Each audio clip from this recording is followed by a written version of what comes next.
विद्यार्थियों, company अंकेक्षक, company audit, जिसके बारे में हमने अभी तक पढ़ा था और हम देख रहे थे कि अंकेक्षण प्रारंभ करने की पूर्व की तैयारी, अंशों के निर्गमन की विधि, अंश निर्गमन का अंकेक्षण, शुद्ध अधिमान अंशों का अंकेक्षण, अंश और निर्गमन के अंकेक्षण और अंशों के हरण के बारे में मैंने आपको बतलाया था। आज हम पढ़ेंगे अंशों का हस्तांतरण। अंशों के हस्तांतरण के संबंध में जब एक अंकेक्षक कार्य योजना बनाता है तो सबसे पहला काम बिंदु हस्तांतरण विधि। हस्तांतरण विधि के अंतर्गत हस्तांतरण संलेख, कंपनी विधान की आवश्यकता, नंबर 3 हस्तांतरण का रजिस्ट्रेशन, हस्तांतरण का प्रमाणन, नंबर 4 कंपनी द्वारा रजिस्ट्रेशन से इनकार, हस्तांतरण का रजिस्ट्रेशन इत्यादि बिंदुओं के बारे में योजना बनाता है और इन सभी पुस्तकों की वह जांच करता है कि संस्था के द्वारा रखी गई हैं सुव्यवस्थित रूप से अथवा नहीं रखी गई हैं।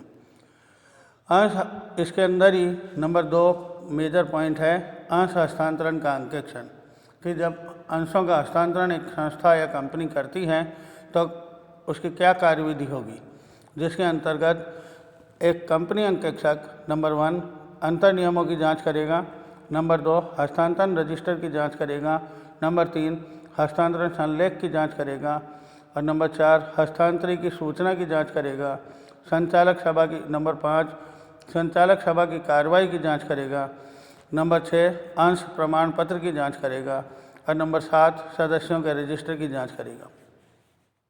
अगला बिंदु है इसमें विद्यार्थियों कि यदि एक कंपनी के द्वारा ऋण पत्रों का भी निर्गमन किया गया है तो ऐसी स्थिति में कंपनी अंकेक्षक उस कंपनी का अंकेक्षण करते समय ऋण पत्रों के संबंध में जो कार्य योजना बनाएगा, जिसके अंदर इन बिंदुओं की जांच करनी है। नंबर 1 अंतर नियमों की जांच करेगा, नंबर 2 ऋण पत्रों पर कमीशन की जांच करेगा, नंबर 3 धारा 293 की पालना की जांच करेगा कि 293 सेक्शन की अनुपालना की गई है अथवा नहीं, नंबर 4 बंटन पर लगे प्रतिबंधों की जांच करेगा कि बंटन पर जो प्रतिबंध लगे हैं उनकी जांच करेगा एक कंपनी अंकेक्षक। 5वां बिंदु है विद्यार्थियों ऋण पत्र रजिस्टर की जांच करेगा। 6ठा बिंदु है विद्यार्थियों हस्तांतरण की जांच करेगा कि ऋण पत्रों का हस्तांतरण किस प्रकार से किया जाता है, सही प्रकार से कंपनी अधिनियम की अनुपालना करते हुए किया जा रहा है और प्रॉपर रजिस्टर इत्यादि मेंटेन किए जा रहे हैं कंपनी के द्वारा अथवा नहीं। प्रभारों की जांच करेगा और 8वां बिंदु है आर्थिक पुस्तकों में लेखे की जांच करेगा कि जो पुस्तकें हैं उनमें किस प्रकार से इनको प्रदर्शित किया जा रहा है। अगला बिंदु है विद्यार्थियों वैज्ञानिक रिपोर्ट। वैज्ञानिक रिपोर्ट में लिखी जाने वाली बातें, पहला बिंदु। दूसरा बिंदु वैज्ञानिक रिपोर्ट का प्रमाणन। तीसरा बिंदु वैज्ञानिक रिपोर्ट का अंकेक्षण। जब वैज्ञानिक रिपोर्ट का अंकेक्षण करता है तो उसमें जो महत्वपूर्ण चीज़ें हैं, नंबर 1 बंटित अंशों की संख्या का अंकेक्षण, कि कितने अंशों का बंटन किया गया है। अंकेक्षक ये जांच करता है कि कुल कितने अंशों का आवंटन कंपनी के द्वारा किया गया है। नंबर 2 अंशों पर प्राप्त राशि का अंकेक्षण, कि जो बंटित अंश हैं उन पर कितनी राशि प्राप्त हो चुकी है। संपूर्ण के द्वारा धनराशि, संपूर्ण अंशों पर धनराशि प्राप्त हो चुकी है या किन्हीं अंशों पर धनराशि प्राप्त होने से रह गई है। नंबर 3 प्राप्ति व भुगतान के सारांश का अंकेक्षण करेगा। जो प्राप्ति व भुगतान है कि हम कंपनी के द्वारा किए गए हैं उनका अंकेक्षण किया जाता है। नंबर 4 प्रमाण पत्र, कि कंपनी के द्वारा प्रमाण पत्र जारी किए गए हैं, अंश प्रमाण पत्र अथवा नहीं। अगला बिंदु है विद्यार्थियों प्रबंधकीय पारिश्रमिक। प्रबंधकीय पारिश्रमिक जो एक प्रबंधकों को दिया जाता है उसके संदर्भ में नियम दे रखे हैं, फिर भी अंकेक्षक का कार्य है कि पारिश्रमिक प्रबंधकों को नियमानुसार कंपनी अधिनियम के अंतर्गत जो पारिश्रमिक दिया जाना है उसी के अनुसार दिया जा रहा है अथवा नहीं। पहला बिंदु है इसमें विद्यार्थियों पारिश्रमिक की अधिकतम सीमा, कि अधिकतम सीमा जो है उससे ज़्यादा तो नहीं दिया जा रहा है, इसकी जांच करेगा। नंबर 2 शुद्ध लाभ का निर्धारण करेगा। नंबर 3 कंपनी की प्रभावी पूंजी की गणना करेगा। इसके अंदर चौथा बिंदु है विद्यार्थियों प्रबंधकीय पारिश्रमिक का अंकेक्षण के संदर्भ में जो महत्वपूर्ण और चीज़ है, पहला संचालकों के रजिस्टर की जांच करेगा, दूसरा अंतर नियमों का निरीक्षण करेगा, तीसरा समझौते तथा कार्रवाई की पुस्तकों की जांच करेगा, चौथा केंद्र सरकार की अनुमति की जांच करेगा कि केंद्र सरकार के द्वारा अनुमति प्राप्त की गई है अथवा नहीं की गई है, पांचवा बिंदु है विद्यार्थियों पारिश्रमिक की गणना करना, और छठा बिंदु है विशेष पारिश्रमिक, और सातवां बिंदु है चिट्ठे में निरूपण कि उसको चिट्ठे में निरूपण किस प्रकार से किया गया है। इन सभी चीज़ों की जांच एक अंकेक्षक जब कंपनी का अंकेक्षण करता है तो इन सभी बिंदुओं और इन सभी पहलुओं की जांच करता है और कार्य योजना में इनको सम्मिलित करता है। तो यहाँ मैंने विद्यार्थियों कंपनी अंकेक्षक कंपनी ऑडिट जो करता है एक अंकेक्षक, उसके संबंध में मैंने विस्तार पूर्वक आपको सारी चीज़ें बतलाई हैं, और फिर भी आप पुस्तक के अंदर और गहनता से इसके पढ़ सकते हैं क्योंकि ये बहुत लंबा चैप्टर है।